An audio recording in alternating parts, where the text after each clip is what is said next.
her bir insonning hikoyasi bo'ldi. Hikoya anglash bilan xo'shing yo'qmi? Unda qilma. Men sana bir hikoya aytib beray. Zan silib angla. Chunki bu hikoyaning ichida senmi bor. Bu ko'ngilga davo izlab sham yoqqan bu kecha javob eshilmas tugullaga tatila bo'lishib ketgan sababi kim deb nolurib to'ttam ishli qaqshashlarmi bag'ri yumshoq bu ko'nglim bilan nachira chashilishib ketgan tunjirat yolg'iz o'tirib yig'lab ketgan bu dunyomi atama bilan parang silishkim vaqti yo'q tunji qaytim zarbiya bir istakan qaynoq suv zar edim lekin shuni bir quyishqimi madari yo'q ba'zida ancha muncha qilarimda kimni berib qo'ysa o'ylaydim to'g'ri bular mendek men emasda hilidan yolg'a cho'kdim tunjuqdim chiqolmaydim istaydim o'tmandiki yosh bilan bosh tarlamasda sizoq chekib pashk to'lg'an bir oddiy jumlami nurg'un ochiq qismat keyingi bir undashni so'lab ketgan har talab g'amdan ichiga solinib qalb sirni xo'rlab misol tutib mendek dardmanni dardga qo'yib ketgan Ay, u yoq bu yoqqa qarama. Gapimni obdan angla. Sening ketganing menga kulfat bo'ldi. Sen yo'q shaharda bir to'p notanishlar menga ulfat bo'ldi.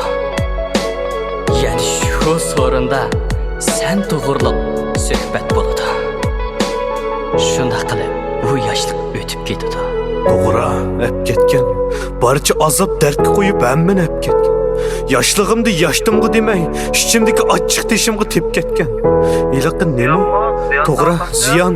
Ya shunimi chakturagi birasi yo'q, o'zimga o'zim o'gitib ketgan. O'zimnikini rost qildim. Rost qilaman chunki talay xalqninkini rost qilib bu tasdaqqa yeb ketgan. Güzel kulağına. Balaligimni eslab qolma, yig'lasam dadam botdi. Kuchiqida erkiltib meni eg'izimga non chaynaydi. Opam makadaydi, unimag'an zo'rlaydi. Shunga dadam bir vaqt chaynimni xotirjam icholmaydi. Asta-asta cho'ngildim, shu quchoqda mahrum bo'ldim. Dadam tamchi o'z oldimga deb o'zimga bir uy soldirdim.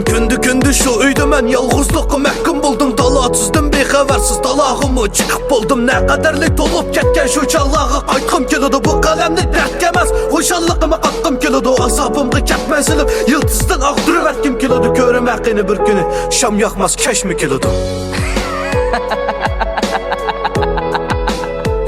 Hikoyamiz tugadi. O'zingni topaladingmi, ha? O'zingni topaladingmi? O'zingni topaladingmi?